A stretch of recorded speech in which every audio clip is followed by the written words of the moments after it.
on est encore sur autre chose. Hein. Tout le week-end, vous avez pu voir qu'on a voulu vous présenter des choses de façon très différente pour que chacun puisse prendre un petit peu de chaque conférence de manière à se construire et à avancer dans sa vie. Donc là, on est sur voilà, de l'inspiration, la discipline, le sport. Donc, je vous demande d'accueillir très chaleureusement pour cette dernière conférence. Il était là tout le week-end. Bülent, s'il vous plaît. On l'applaudit très fort. Merci.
C'est pas un exercice qui est très simple de passer en dernier comme ça, parce que énormément de choses ont déjà été dites.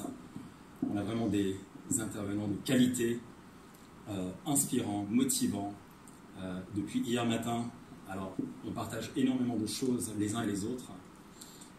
On grandit tous ensemble. Voilà, je vois beaucoup d'authenticité chez chacun d'entre vous. Je vois énormément de lumière dans vos yeux également.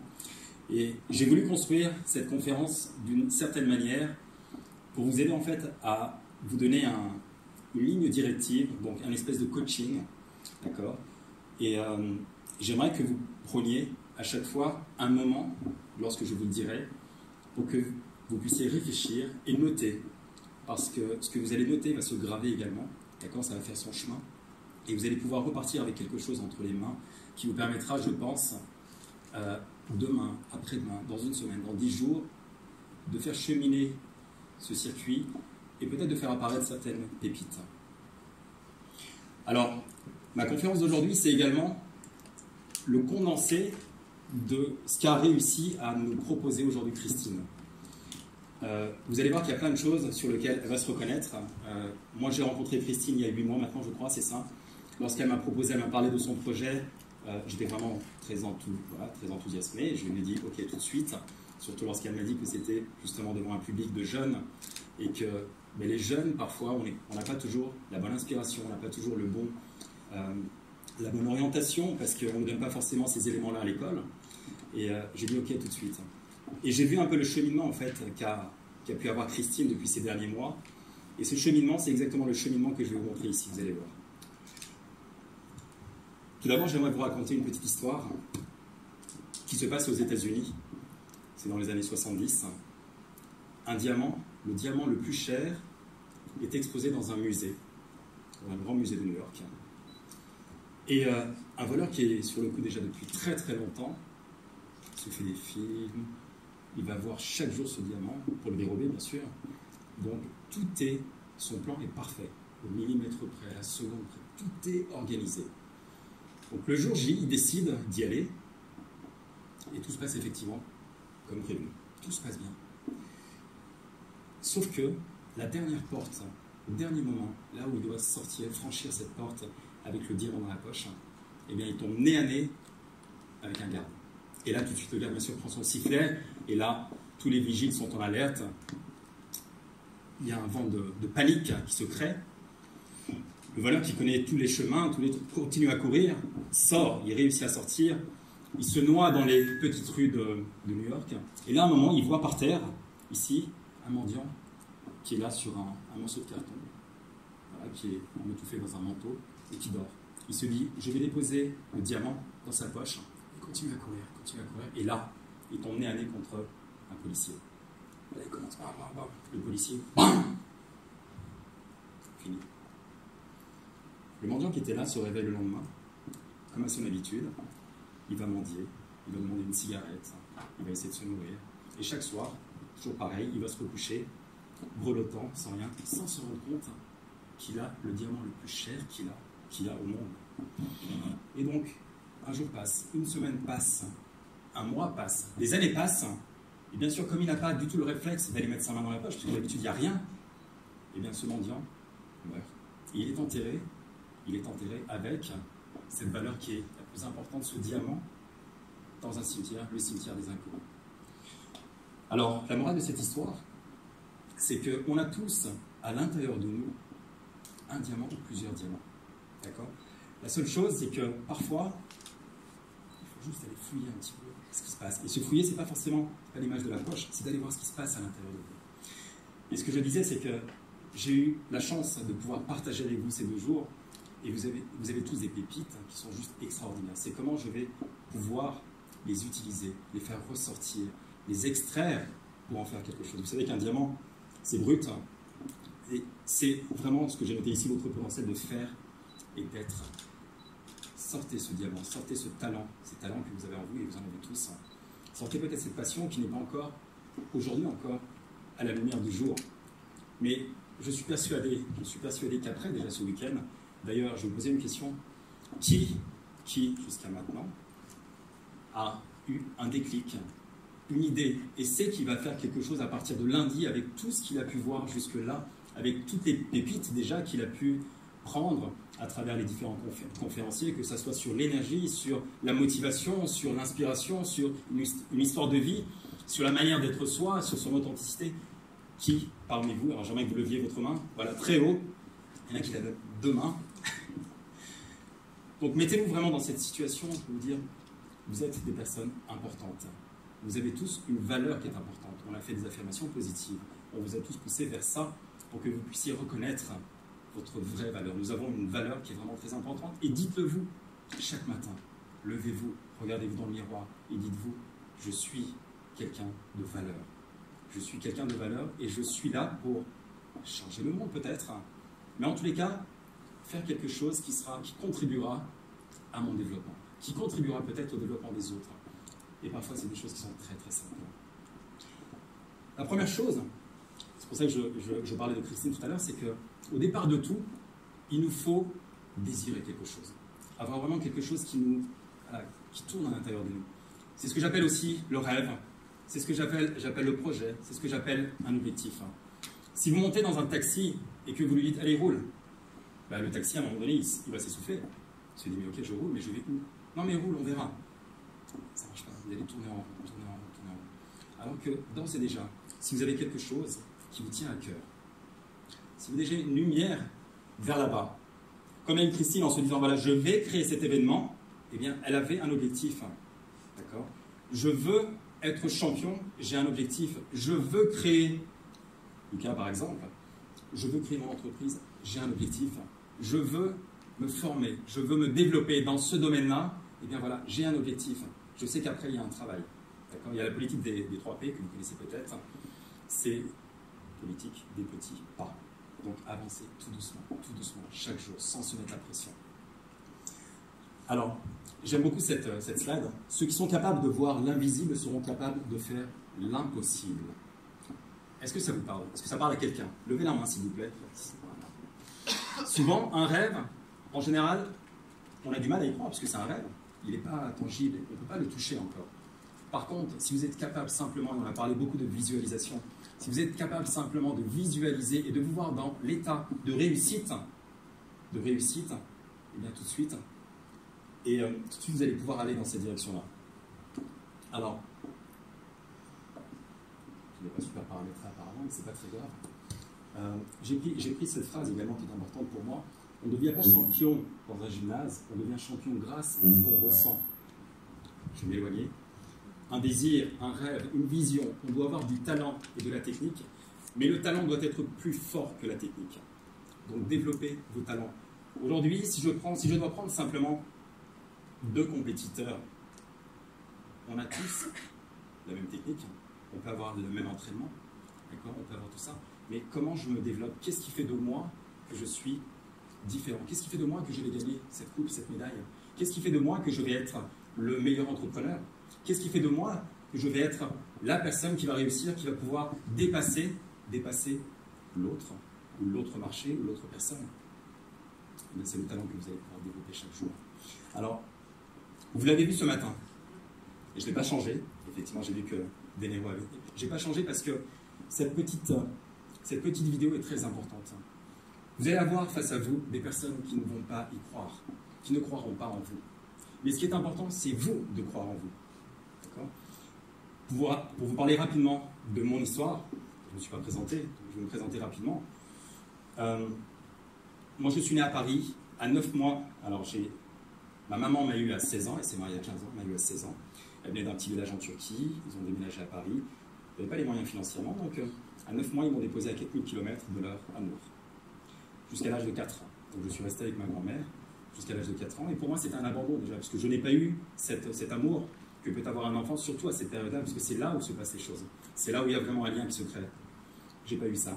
À l'âge de 4 ans, mes parents reviennent en Turquie pour, cette fois-ci, me retirer de ma grand-mère, qui pour moi était ma figure maternelle, en fait, ma mère. Et donc, je suis resté dans une image d'abandon. J'avais été abandonné une première fois, et là, j'étais de nouveau abandonné. Et qu'est-ce qui se passe lorsqu'on est abandonné? On a toujours peur d'être abandonné. Donc, qu'est-ce qu'on fait lorsqu'on a peur d'être abandonné? On essaye de se rendre intéressant. Et moi, ma manière de me rendre intéressant, c'était la violence. Donc à l'école, déjà, je démarre l'école, imaginez à 4 ans, j'arrive à Paris, je ne parle pas le français. Bien sûr, personne. Hein. J'ai des parents, je ne les connais pas, je ne les ai jamais vus quasiment. Donc je suis avec des personnes qui sont étrangères. Je suis à l'école, je ne peux pas communiquer. Les professeurs disent, lui, il mettra 2 ans, 3 ans peut-être à apprendre la langue, etc. À la fin de l'année, je saute 2 classes. J'apprends le français, je parle, en fait. Je me mets à niveau, en fait. Et c'est peut-être cette capacité de me booster à chaque fois et de me dire que c'est possible, déjà tout petit, qui m'a permis d'arriver là où je suis arrivé peut-être aujourd'hui. Et ensuite, jusqu'à l'âge de 10 ans, j'étais, comme je disais, j'avais envie qu'on me voie, qu'on me remarque, et la meilleure manière pour moi, c'était, je me battais tous les jours à l'école, je rentrais des fois, j'avais des bleus, j'avais des affaires qui étaient déchirées, mais pour moi c'était génial, parce que mes parents me voyaient, mes parents me remarquaient. Et à l'âge de 10 ans, mes parents n'en pouvaient plus, tout simplement, ils m'ont inscrit à un cours d'art martial, un cours de Kung Fu. Et c'est là, en fait, que tout a pris sens. Alors, si aujourd'hui, vous n'avez pas de projet, si aujourd'hui, vous pensez que vous n'avez rien, moi, ça m'a connecté. À un moment donné, moi, je n'avais pas de rêve, j'avais strictement rien, je ne savais même pas quoi faire. Donc, à l'âge de 10 ans, je rentre dans ce cours et je rencontre des personnes qui m'ont inspiré. Je me rends compte qu'il y a une discipline, on me parle, on me reconnaît tel que je suis. Et il y a un changement qui est juste, c'est comme un tourbillon à 360 en fait. On a l'impression d'être aimé, on a l'impression d'être quelqu'un, donc c'est génial. Donc ça m'a mis tout de suite dans un mode de plaisir. Voilà, j'ai commencé à avoir du plaisir à aller m'entraîner. Alors je vais quand même passer ça rapidement, parce que je parle beaucoup aussi. Et ne laisse jamais personne te dire que tu n'es pas capable. Même pas moi. Compris? Compris. Si tu as un rêve, tu dois le protéger. Tu verras que les gens incapables d'y arriver feront tout pour te décourager.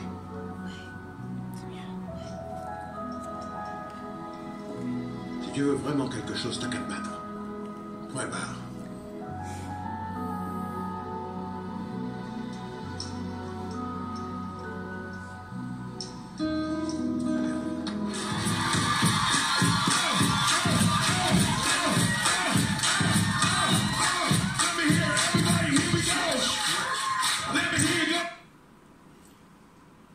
Personne, encore une fois, a le droit de vous enlever vos rêves. C'est très très important.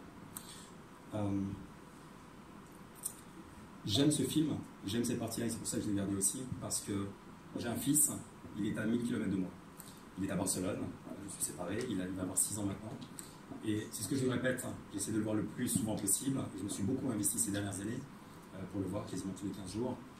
Et c'est ce que j'essaie de lui insuffler en fait, comme philosophie. Même petit déjà, tout ce qu'on vous dit dès le départ, eh bien ça change considérablement les choses.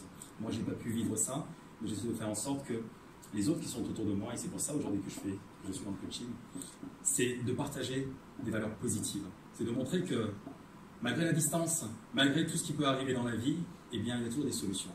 D'accord ? Et ce n'est pas une raison pour couper, pour bloquer, pour casser le rêve des gens. Et la plupart des personnes qui vont vous casser vos rêves, souvent ce sont les personnes qui sont les plus proches de vous. Parce que peut-être que vous allez leur enlever le temps que vous leur accordiez, l'importance que vous leur donniez. Et ça gêne souvent. On parlera de l'environnement un petit peu plus tard. Une fois qu'on a une direction, il est important également, à mon sens en tous les cas, d'avoir de l'inspiration, d'être inspiré. Moi, j'ai été inspiré par 2 personnes dans ma vie, réellement.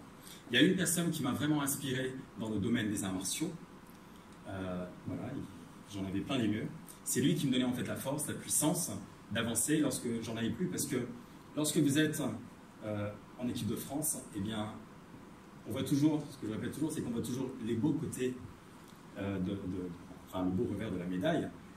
C'est lorsque vous êtes champion, mais vous ne voyez pas tout le reste en fait, tout ce qui se passe. Et tout ce qui se passe, c'est 99% de la réalité. La réalité, c'est que c'est dur, c'est que ça demande beaucoup d'efforts, ça demande beaucoup de discipline, ça fait mal, ça fait très mal. Mais malgré ça, on trouve du plaisir, parce qu'on s'est engagé, parce qu'on a trouvé un sens en fait dans ce qu'on faisait. Et vous également, vous trouvez un sens dans ce que vous faites.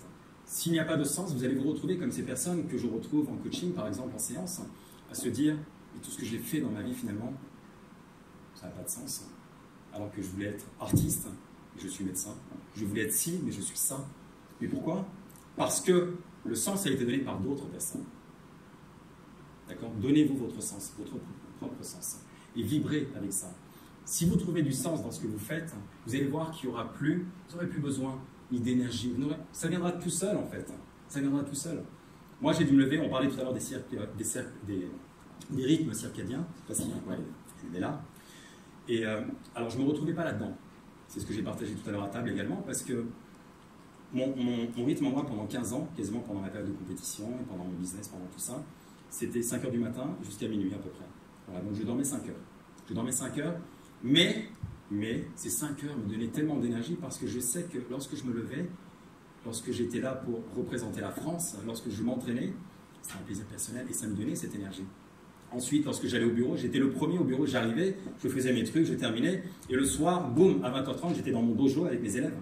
Donc j'avais une vie en fait qui tournait comme ça, mais qu'une vie que j'avais, entre guillemets, choisi d'y mettre du plaisir. Et lorsqu'on met du plaisir, eh ben, honnêtement, on n'a pas forcément très faim, je suis désolé, on n'a pas forcément très sommeil non plus. On a envie tout le temps de partager, de donner, d'avancer en fait.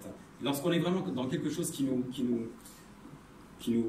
comment on peut dire ça, qui nous tire un petit peu en fait les entrailles, ça vous est sûrement déjà arrivé. Est-ce qu'il y a quelque chose ici?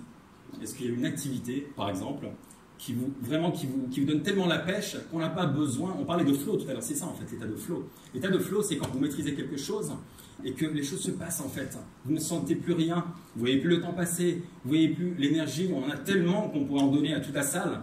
C'est ça l'état de flow. L'état de flow, on peut le retrouver à... C'est comme une programmation, on peut se programmer en fait pour être dans cet état de flow, à condition d'être dans quelque chose qui vous fait plaisir et quelque chose qui vous donne du sens. Donc la première personne qui m'a inspiré, donc trouver des modèles d'inspiration, qui vont peut-être compléter certaines, je vais pas dire lacunes, mais certaines compétences que vous pourriez avoir. Et ça vous donne une direction en fait. Vous dites mais lui ou elle a réussi à faire ça. Pourtant, elle n'a pas du tout le passé qui lui permettait de faire ça. Elle n'avait pas l'environnement qui lui permettait de faire ça. Mais elle a réussi à faire ça. Elle est allée jusqu'au bout. Alors dites-vous, mais comment elle a fait? Par quoi elle est passée? Comment je pourrais également faire en sorte de prendre telle chose, telle pépite de ces personnes-là, tout en restant vous-même? Vous n'êtes pas obligé de copier la personne. D'accord? Vous n'êtes pas obligé de copier la personne, ne copiez pas les personnes. D'accord? Si je veux copier Steve Jobs, je n'ai pas besoin de me mettre avec un pull et des baskets et des machins et dire je suis Steve Jobs. Non. Restez vous-même. Par contre, prenez simplement des choses qui vont pouvoir vous intéresser, qui vont vous permettre de grandir, et de grandir même plus haut encore que la personne qui vous inspire au départ. La deuxième personne qui m'inspire et qui m'a toujours inspiré, qui continue à m'inspirer, c'est mon papa. C'est qui ta première personne? Vous saurez plus tard. Ah, Ah ah, j'ai loupé. je ne peux pas tout dire. Il est chinois. Vous verrez. Chuck Norris. Chuck Norris. La deuxième personne, c'est mon papa. Alors j'aimerais raconter rapidement l'histoire de mon papa, en fait, parce que c'est quelqu'un qui me donne également de l'énergie, parce qu'il nous parle assez fréquemment. Il a un mode de communication qui est beaucoup dans l'histoire, donc il raconte des histoires. C'est quelqu'un qui, à l'âge de 10-11 ans, alors il a comme à l'image de la maman d'Eddie, il a arrêté l'école très tôt. Et un jour, il est tombé en fait sur un magazine de mode dans son petit village en Turquie, alors qu'il n'avait pas de chaussures, il se partageait les crayons à trois avec ses frères, voilà, rien, pas d'argent, rien. Il a vu un magazine un jour avec des modèles féminins et la Tour Eiffel. Et il s'est dit, moi, voilà, c'est ça. À 12 ans, il quitte son village. À 12 ans, il quitte son village, donc il part à 60 km, il va à la ville, il dort sur les tables, il dort par terre, il rentre comme apprenti en fait pour devenir tailleur. Voilà, son rêve en fait, modèle. Donc les modèles. Il s'est dit en fait dans sa tête, un jour j'irai à Paris et j'habillerai ces femmes comme sur ces magazines. Pour faire très vite, très court, après plein, vous imaginez de péripéties, à 25 ans il arrive à Paris, à peu près à 35 ans, ce monsieur, mon papa, a travaillé pour des marques comme Chanel, comme Dior, comme Kenzo, voilà, toutes les grandes marques en fait de haute couture qu'on peut imaginer. Tout ça c'est parti d'un magazine, d'accord, en se disant simplement quoi qu'il se passe, un jour je serai là. Et il est arrivé là alors qu'il n'avait pas un sou en poche, il n'avait aucune compétence au départ, mais malgré tout ce qu'on a pu lui dire, malgré tout ce qui s'est passé dans sa vie, eh bien, il est arrivé jusque-là. Aujourd'hui, c'est quelqu'un qui continue à m'inspirer, bien sûr, forcément, toujours. Et lorsqu'on parle d'inspiration, il y a des moments dans la vie, en fait, où on peut effectivement être bloqué. J'ai eu, moi aussi, dans ma famille, il arrive des choses parfois, voilà, on est à terre complètement. Lorsque j'avais la vingtaine, j'ai perdu mon frère, qui avait 12 ans. Donc, vous voyez également comment ça se passe dans une tragédie familiale. Vous pouvez imaginer, en tout cas, pas voir, surtout je ne vous le souhaite pas, mais de voir un peu ce qui peut se passer, et malgré tout ça, de voir un peu ces personnes se relever. Ça aussi, c'est quelque chose qui est très inspirant et qui vous donne de la force. C'est un moment qui était des années et des années qui était très difficile pour tout le monde, pour moi, pour mes parents, etc. Et malgré ça, eh bien, la vie continue. Il y a un engagement qui est là. Et des objectifs qui sont là. Et on revient toujours au même centre en fait. Qu'est-ce qui est important pour vous? Qu'est-ce qui est important pour vous? Sans compter ce qui est important pour les autres, malgré ce qui peut se passer dans la vie, malgré les tragédies, les accidents de vie aussi. Alors j'aimerais vous passer ça, je ne sais pas si ça va fonctionner.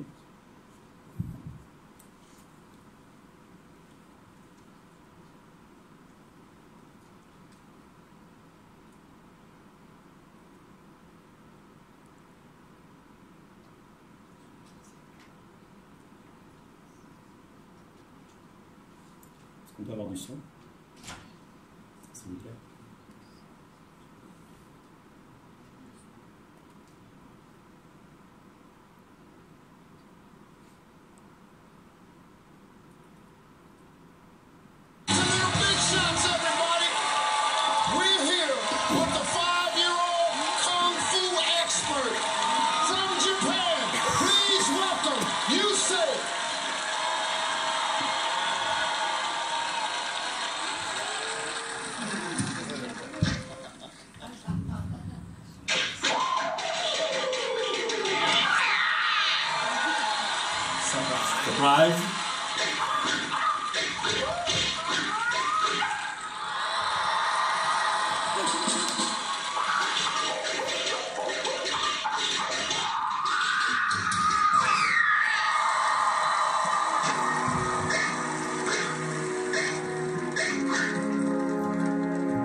noise. One more time. Fabulous. Listen.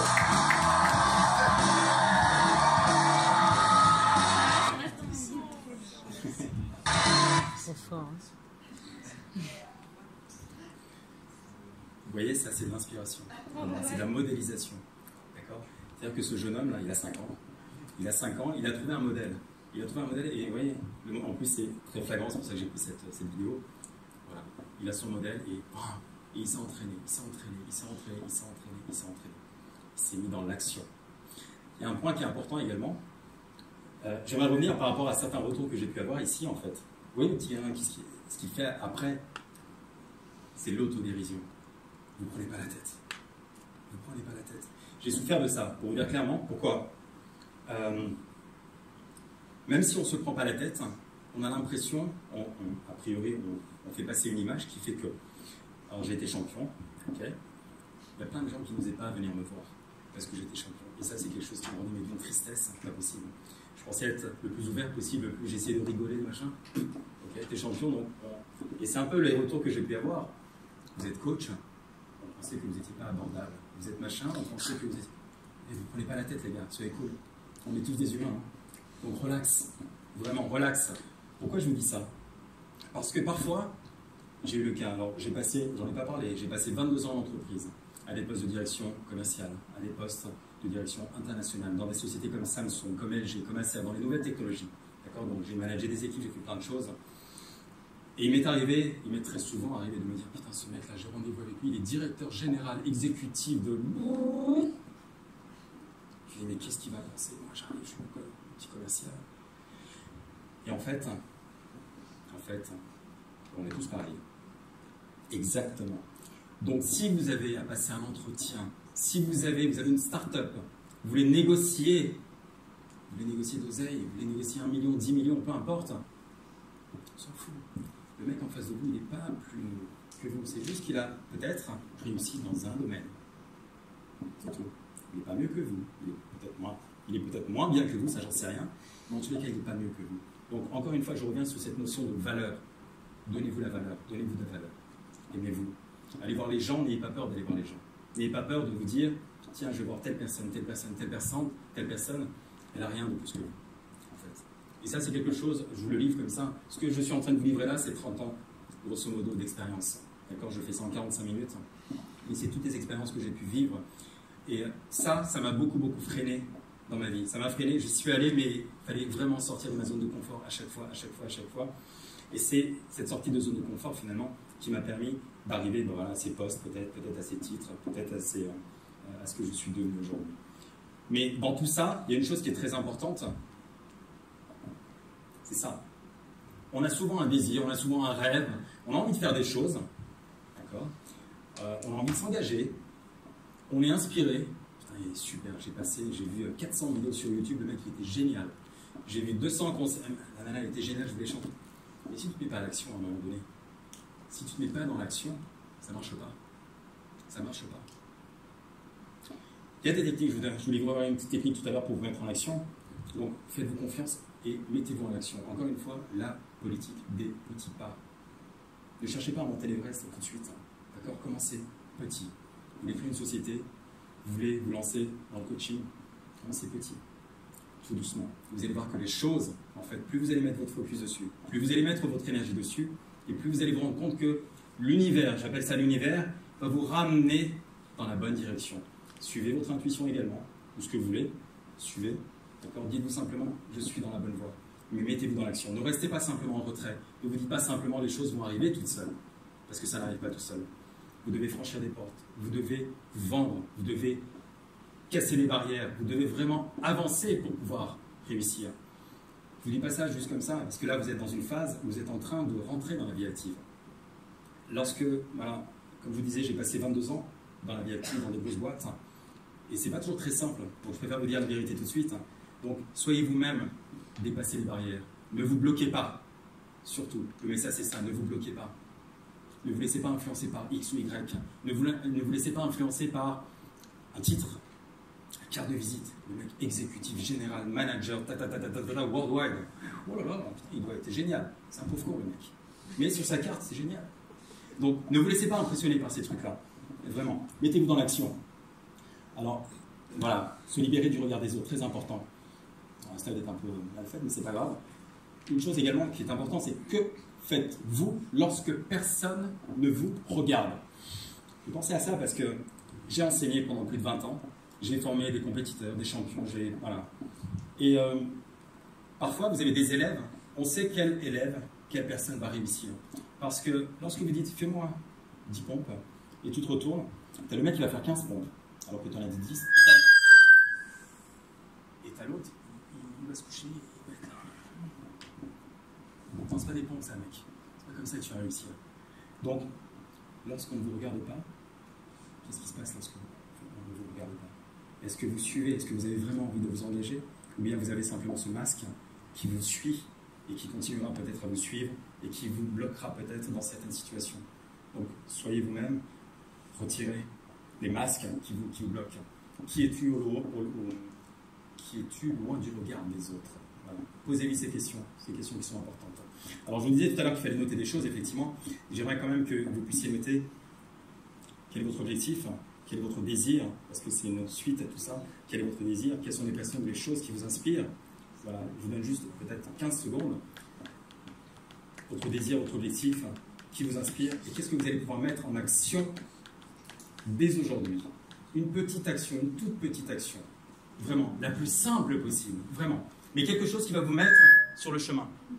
Quelque chose qui va faire en sorte que... voilà, vous avez déjà fait un premier pas. Et ce premier pas, ça sera l'ouverture, peut-être, d'une énorme autoroute. Mais voilà, notez cette petite action. Appelez quelqu'un, pardonnez quelqu'un, dire je t'aime à quelqu'un, je ne sais pas moi. Appelez une DRH, vous concentrer sur votre projet et vous dire tiens, je passe 5 minutes sur Internet pour travailler là-dessus, je dois avoir telle compétence, donc je vais prendre ça pour gagner cette compétence. Donc mettez une toute petite action. Alors, il y a une méthode que j'aime beaucoup de Mel Robbins, je ne sais pas si vous la connaissez ou pas. Voilà, je vous laisse continuer un petit peu, encore quelques secondes. Vous notez tout ça. Alors, une action, mettez vos chaussures.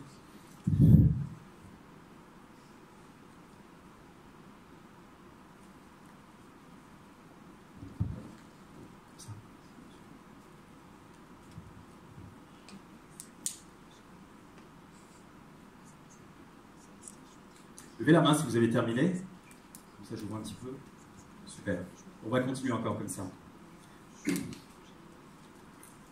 Comme je le disais, il y a une méthode que j'aime beaucoup qui est de Mel Robbins, qui s'appelle The 5 Second Rules, les 5 secondes en fait.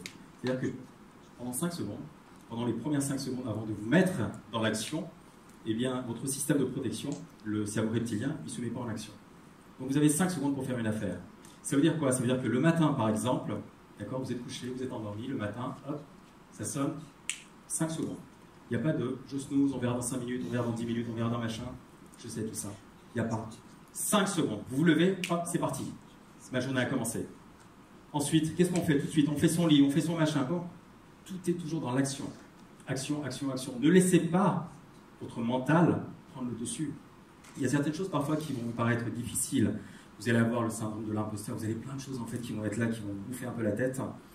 Donc avant que tout cela arrive, avant que vous rentriez dans une phase où votre cerveau reptilien prend la relève de votre journée, eh bien vous, hackez-le comme on dit.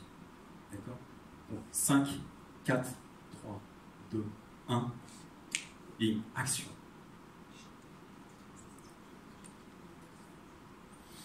La motivation. La motivation. La motivation est quelque chose qu'on entend effectivement parler. On parle beaucoup de motivation, et hier c'était le sujet de mon atelier, justement, motivation et détermination. La première chose pour être motivé, tout d'abord, à mon sens, tout le monde est motivé ici. Tout le monde. Il ne peut pas y avoir de manque de motivation. Parce que vous êtes motivé dans un domaine qui vous fait plaisir. Vous êtes peut-être motivé, je ne sais pas, à faire de la cuisine. Vous êtes peut-être motivé à vous lever tôt le matin, j'en sais rien. Vous êtes peut-être motivé à accueillir vos clients lorsque vous êtes à l'aéroport. Tout le monde a une certaine motivation. D'accord? Donc on ne peut pas dire qu'on n'a pas de motivation. La seule chose, en fait, c'est de voir quelle est la chose qui vous motive le plus. Et si vous arrivez à trouver cette pépite, cette chose qui vous motive, eh bien, vous n'aurez plus jamais de problème de motivation dans votre vie. Pour faire simple.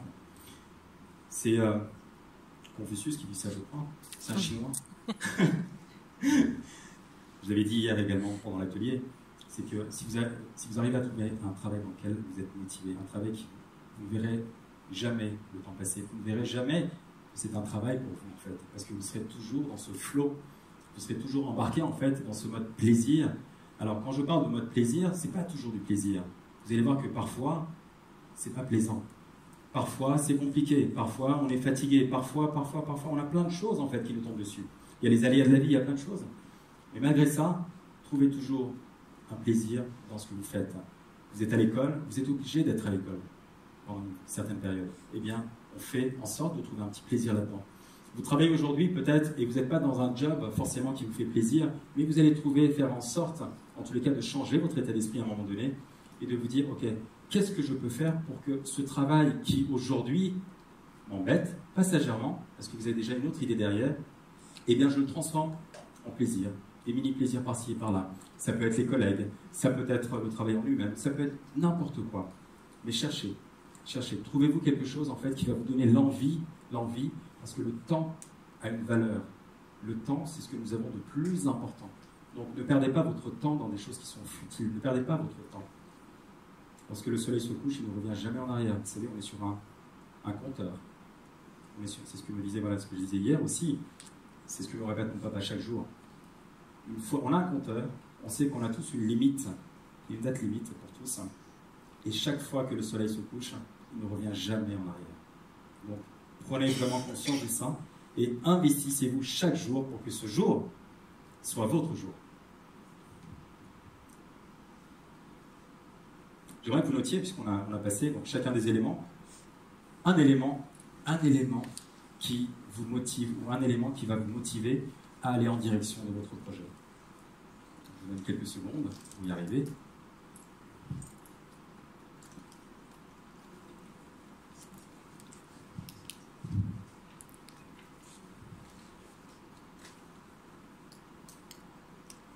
Dans quel sens un élément? Qu'est-ce qui va te motiver en fait à aller en direction de ton projet? Est-ce qu'il y a quelque chose qui va te... Aujourd'hui, je sais que tu es chez Descales, par exemple.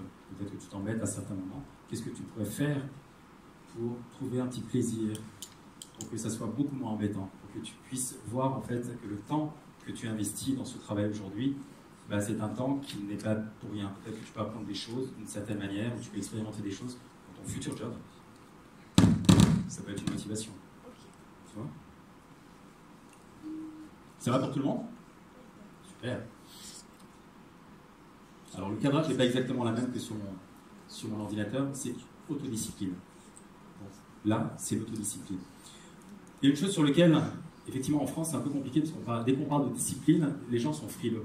Mais vous allez voir que chaque personne qui, aujourd'hui, ont une réussite, et la réussite est quelque chose de propre à chacun. D'accord ? La réussite, ma réussite à moi n'est pas ta réussite, n'est pas ta réussite, n'est pas ta réussite. Donc, voilà, je le mets vraiment dans une parenthèse. Mais il est important, par contre, pour réussir dans n'importe quel domaine dans lequel vous êtes, d'avoir une autodiscipline.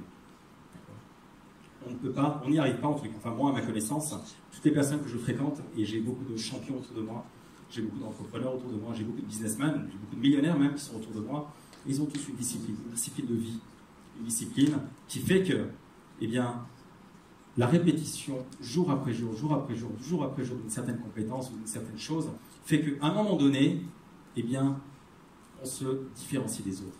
On voit tout de suite une personne, comment elle est à travers la discipline qu'elle a. D'accord ? Je vois tout de suite une personne, par exemple, si elle fait du sport dans sa vie, et je sais qu'elle a une discipline qui permet de faire du sport. Parce que je le vois, c'est physique. D'accord ? Il y a des choses qui sont juste simples. Donc, une autodiscipline est vraiment très importante. Mettez-vous ce qu'on appelle des rituels. Moi, j'ai pendant très longtemps, j'ai eu une discipline, en fait, qui est, voilà, je me levais à 5 h du matin, j'avais du sport, j'avais de la méditation, vous avez les savers, les Miracle Morning, ça peut être une idée pour vous, les savers avec du silence, de la méditation, des affirmations positives, c'est ce qu'on a vu à mon atelier hier aussi, voilà, pour encourager votre cerveau à penser de manière positive et vous donner de la valeur encore une fois. Vous avez la visualisation, on a beaucoup parlé de visualisation, et c'est vraiment une technique qui est très importante, qu'on utilise beaucoup dans le sport de haut niveau. et qu'utilisent énormément de businessmen également, la visualisation. Vous avez le Savers, l'écriture.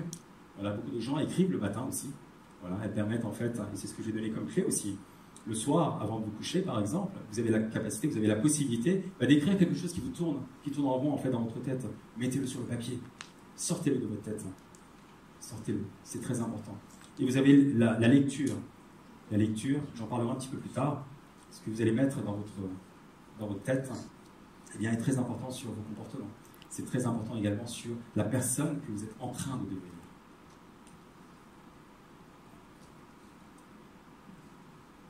Pas de plan B, pas d'excuses. Il n'y a pas d'excuses. Il n'y a pas d'excuses. Il n'y a pas de j'ai mal aux fesses aujourd'hui, j'ai mal à la tête, j'ai mal aux cheveux, j'ai mal aux dents, j'ai mal au machin. Non. Si vous voulez réussir quelque chose, si vous voulez vraiment réussir quelque chose, le sportif, ce que je disais, les 99% que vous ne voyez pas, eh bien, c'est quasiment toute l'année. Il neige, il pleut, on est fatigué. Moi, je me rappelle des jours où je sortais de l'équipe de France. Le lendemain, j'allais bosser, mais honnêtement, déjà le soir, le dimanche soir, je ne marchais pas en fait. J'étais là tellement j'avais de courbatures, tellement j'avais mal partout. Et le lendemain, je devais aller bosser. Et le soir, je devais donner cours. Et malgré ça, on y arrive. Parce qu'on se met dans un état d'esprit, dans un mental. On a tellement forgé son mental en fait, que ça, c'est des petites choses. On dit bon, c'est physique, on s'en fout.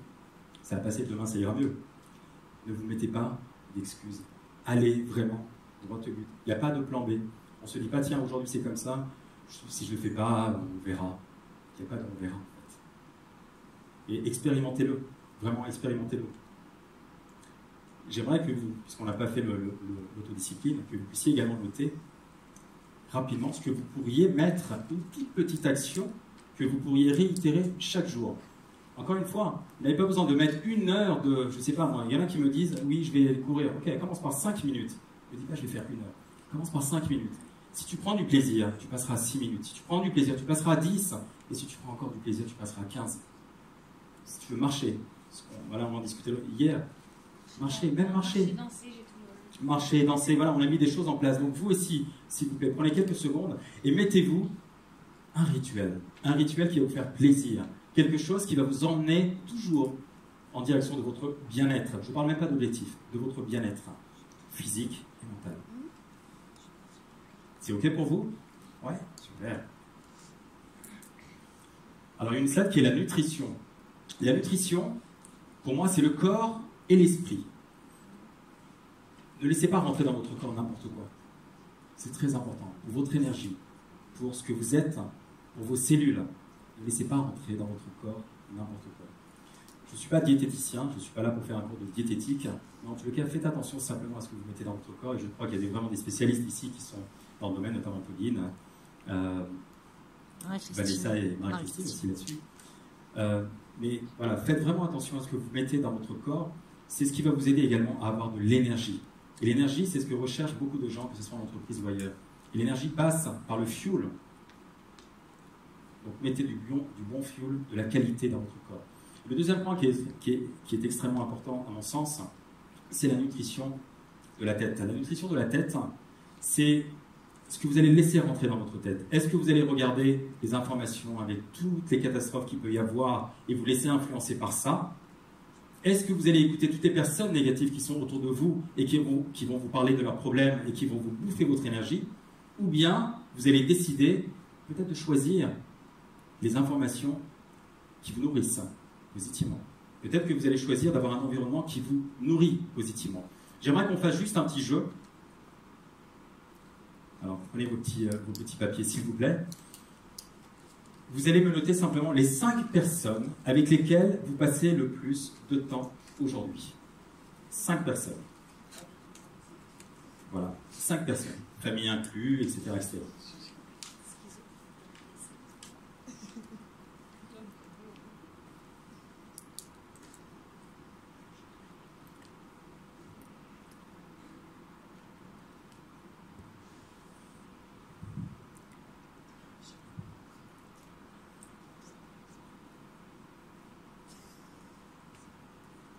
C'est OK pour tout le monde? Maintenant, on va noter ces 5 personnes, de 0 à 10. Alors, pour vous donner un exemple, Je passe du temps avec Sandra, qui est ma partenaire business, avec qui on a déposé une marque. On travaille ensemble. Lorsque je la vois, on rigole, on échange, on grandit ensemble en fait. Je crois que vous l'avez remarqué, non? Je crois qu'on peut l'applaudir, non?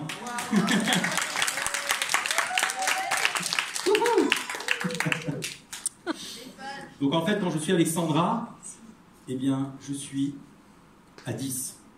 Voilà, je suis à 10. Je suis avec Jean-Jacques, on se pose, et le mec, il me raconte sa vie, il me laisse pas en placer une, il me bouffe mon énergie, et je peux même pas le couper. Et je mets 1. Jean-Jacques, c'est 1. Donc vous aussi, devant chacune des personnes, ici, vous allez mettre votre curseur de 0 à 10.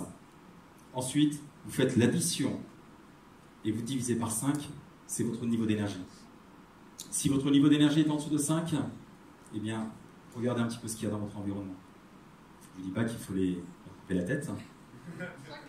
Quoique.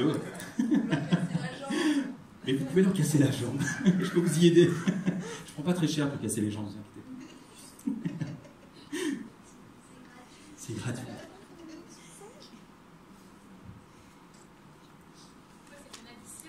Vous additionnez le total et vous divisez par 5. Mathématiques.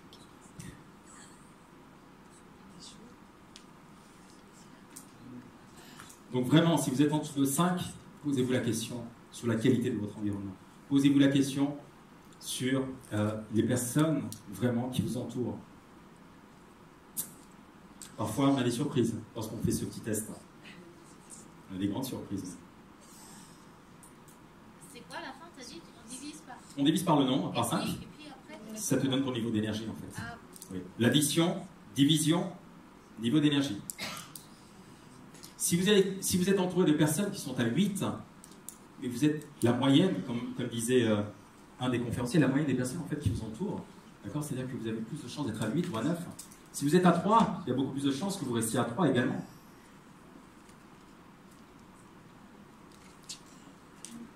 Comme je le disais, parfois il y a des surprises. Il y a des surprises, mais c'est là où justement vous devez également vous mettre dans l'action. C'est là où vous devez prendre une décision.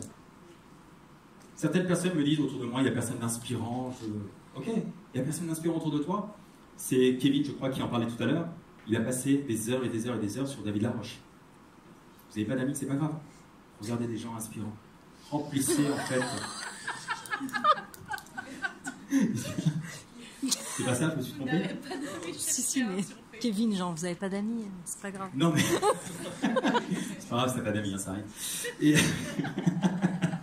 Ça arrive à tout le monde. Mais voilà. Regardez, cet environnement, cette histoire d'environnement, on en parle et tout. Je fais un peu la synthèse finalement de toutes les personnes qui sont passées. Beaucoup ont parlé des mêmes choses, d'accord. Peut-être qu'elles vont exprimer différemment, peut-être qu'elles ont une manière en fait de vous faire un tilt. Mais cette histoire d'environnement est vraiment très très importante, d'accord. Plus vous allez traîner avec des personnes qui ne vous inspirent pas, qui vous baissent votre énergie vers le bas, et plus vous allez vous serez en manque d'énergie. Et moins vous aurez envie d'aller en direction de votre objectif. Parce que pour aller en direction de votre objectif, n'oubliez pas le premier, le désir, le D, mais il faut de l'énergie. Il faut beaucoup d'énergie.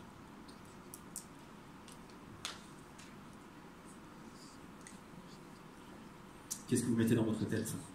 Est-ce que vous dites simplement j'ai peur de ça, j'ai peur de ça, j'ai peur de ça, ça c'est pas bon, ça c'est pas bien? Ou bien, malgré tout ça, vous vous mettez dans l'action? Ça aussi c'est une question. Posez-vous cette question. Est-ce que vous restez acteur ou bien vous restez spectateur? Très important. Ou bien vous êtes vraiment, encore une fois, dans l'action. Quelle attitude adoptez-vous au quotidien? Comme dit Will Smith, avoir peur, c'est un choix. Avoir peur, c'est un choix. J'ai peur de faire ça, ok, je choisis en fait simplement de me dire j'ai peur. Mais vous mettre dans l'action et de dépasser votre peur, c'est également un choix. Et personne d'autre peut le faire à votre place. Donc prenez vraiment tout votre courage entre les mains et allez-y. Bam 5, 4, 3, 2, 1, bam. Et vous y allez. Soyez égoïste. Ça c'est quelque chose qui est important pour moi. Souvent on donne, on se vide. Vous videz tellement que vous n'avez plus rien à donner. puis les autres ne vous apportent pas. Surtout lorsque vous faites la fameuse addition-division et que vous vous rendez compte que vous êtes à 3 en termes d'énergie. C'est là où on part dans les dépressions, dans les maladies, dans le je ne sais quoi. Donc d'abord, la première chose, la première personne que vous devez nourrir en termes d'énergie, c'est vous. C'est ça l'égoïsme. C'est pas un égoïsme péjoratif, soyez égoïste, machin. On s'en fout de ça, c'est pas ça. Si vous ne prenez pas soin de vous, vous n'êtes pas en capacité physique, énergétique, mentale de prendre soin des autres. Donc plus vous allez prendre soin de vous, et plus vous allez voir que vous allez rayonner. Mais si vous n'avez pas de lumière à l'intérieur, comment vous voulez propager votre lumière? C'est pas possible. Donc, prenez soin de vous. Dans votre tête, dans votre corps, mettez-vous des challenges. Faites-vous plaisir.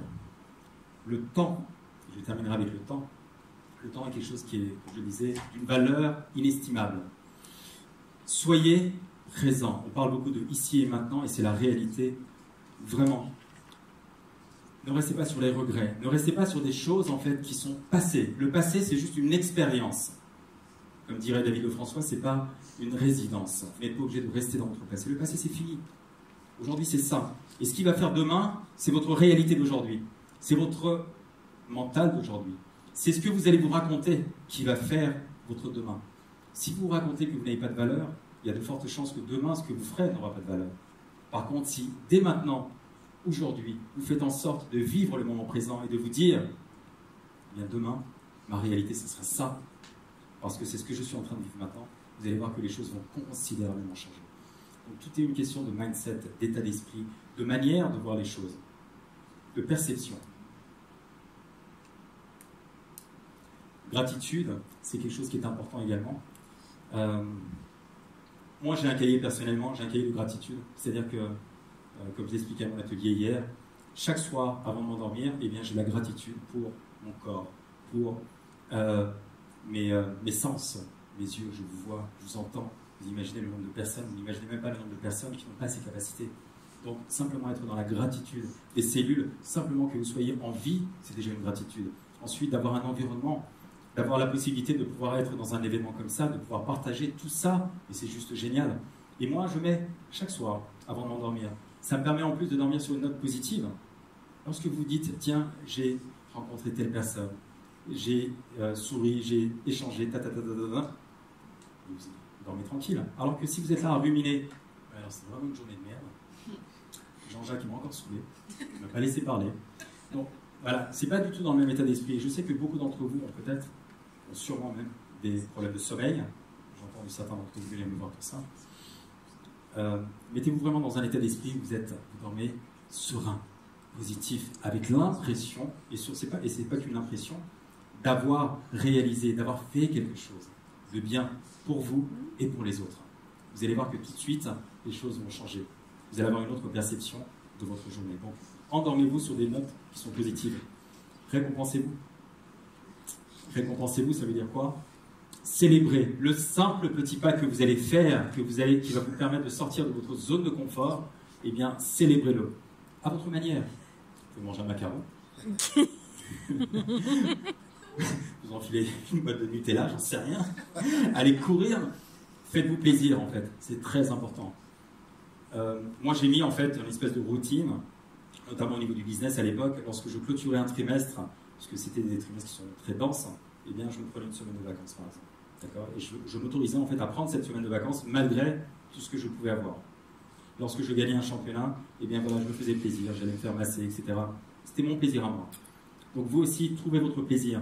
Et habituez votre cerveau. C'est comme un enfant. Vous savez, un enfant, vous lui donnez un petit bonbon, un petit truc, ça fait plaisir, et il le garde en tête. C'est exactement ça. Et ça lui donne envie, en fait, de passer à autre chose. Donc, vous aussi, célébrez chacune de vos réussites. Même si elles sont toutes petites, célébrez-les. Donnez-vous une impulsion positive. Ce que j'aimerais vous laisser comme cadeau, si on peut appeler ça comme ça, c'est un diamant. Donc, tout ce qu'on a fait aujourd'hui, c'est un processus qui fait qu'on a travaillé sur votre objectif. Et ça, encore une fois, ce sont 7 principes qui m'ont aidé dans ma vie, dans ma carrière sportive, dans ma carrière professionnelle et dans ma vie également. C'est d'avoir un objectif, donc un désir puissant. C'est d'avoir des personnes inspirantes. C'est de me mettre dans l'action, d'avoir une motivation, une autodiscipline, nourrir votre corps et votre esprit et vivre le moment présent. Je vous remercie pour votre écoute.